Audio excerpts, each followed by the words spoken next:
Hey kiddos, it's JJ again.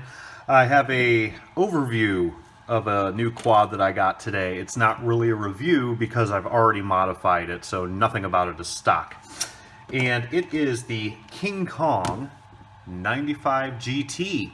I ordered this off of GearBest like well over a month ago, and apparently I wasn't paying attention and it was out of stock, so it took forever for it to get here. I'm not going to do an unboxing and all the fancy stuff that you see everybody else doing because everybody else has done it. I'm just going to show you what I did and what I think of it. It comes in this great little Tupperware box, so it arrives fresh. Okay, very cool. I usually don't... I've bought a few pre-built micros, but I really like building my own, obviously. But this one had... I'm going to zoom in here a little bit. Some interesting features to it that I thought was cool. It came with a lot of stuff.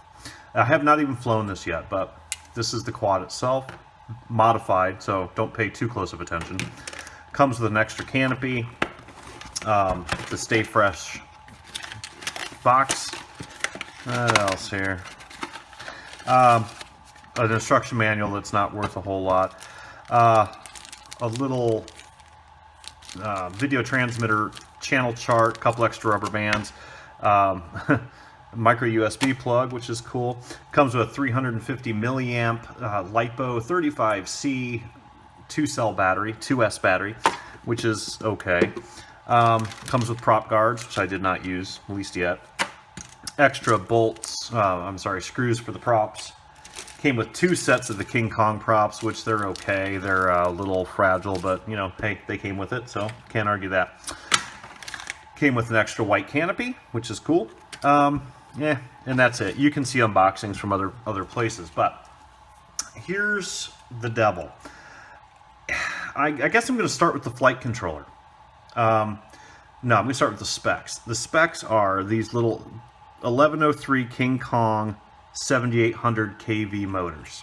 Okay, they seem to be pretty good. All I've done is some pop tests in the driveway. I have not flown this yet, but they seem really smooth. When I did the pop tests on it, that was great. It's got a 10 amp BL Heli S all-in-one ESC, which looks like a proprietary King Kong thing, so it's a very odd shape. I'll show you in a minute. 25 milliwatt trans VTX 2-piece, and it's got a... I'll show you when I take the canopy off, but it's 25 milliwatt, and it's got a strange way of changing the channels. It does light flashes like Morse code, so you know what channel you're on, which is interesting. And the canopy is good and sturdy, and it fits to it nice and tight. The frame itself, let's see here, 0, looks to be at 2 mil. The weight on it's pretty good. There's the ESC on the bottom. Here's what I don't like, and I knew this going in, so it's not really a diss. It came with this crap wagon flight controller. This is an SPF Racing F3. I hate these flight controllers. I always have. I don't know why. They suck. The highest you can go most of the time is a 4K on the PID loop and gyro. This one made a bad thing worse. This thing is the biggest bag of ass. I cannot imagine why they would make such a cool quad and put such a piece of shit flight controller in it. There's your boot button, and here's some ports, blah, blah, blah. And it plugs into the all-in-one ESC here. I actually unsoldered some pins and used them. This thing is such a piece of crap. For one thing, it didn't even work. I could not get my receiver input to work at all. Not on PPM, not on S-Bus. And I know flight controllers, and I know Betaflight inside and out. I did everything, and I guess I just got a dud, which is okay, because I thought it was a piece of crap to begin with, so I wasn't really that upset. I actually put an Omnibus F4 in it already. This thing is just not worth the weight it's printed on, in my opinion. I don't know why, if they just get them for 3 cents a piece. Piece of crap. Okay, so here's what I did. The canopy screws on with these 2 screws right here. Just plastic nylon standoff type of screws, which makes easy access. And then it's got a clip. Oh yeah, there's a clip on the bottom. You just kind of push up with your thumbnail if you want. I gotta do this a little semi-carefully here. because I've got my antennas sticking out the hoe. Pull this off for you so you can see what we're dealing with. Haha! Now, this has been very JSONified. This is not stock. Where's my trusty pointer here? This crap wagon flight controller that they give you, this is why it's a piece of crap. You cannot put OSD on, so there's no built-in OSD. You can't even put a beeper on it. Okay? Who in the right mind flies a micro without a beeper on it? You can lose it in a pile of feathers. I mean, that's just stupid. Now, you got these Lady Hawk things that are whatever, you know, and they don't come with a beeper, but at least you can put one on. Okay, so there's that saving grace. You can't even put one on here. You've got 6 motor outputs. That's it. This thing's just, yeah, that's where it belongs. I put an Omnibus F4 in here. So think about this.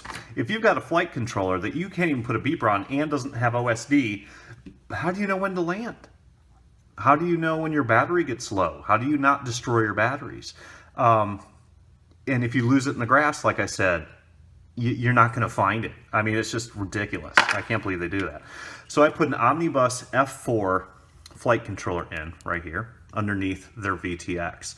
And this is your typical Omnibus F4. I can run 8.8 on everything. I'm running D-Shot 600 on the ESC.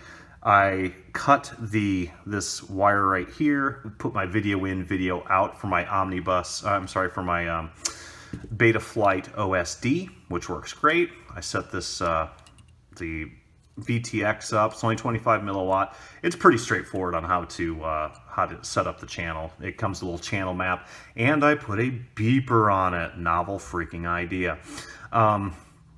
So I got what I wanted in the long run. The ESC is ISO mounted, which is kind of interesting. And then I just basically double sticky taped my flight controller on there and put a little bit of hot glue just to keep it level. And then I hot glued the VTX to this connector, so it's not actually on that board.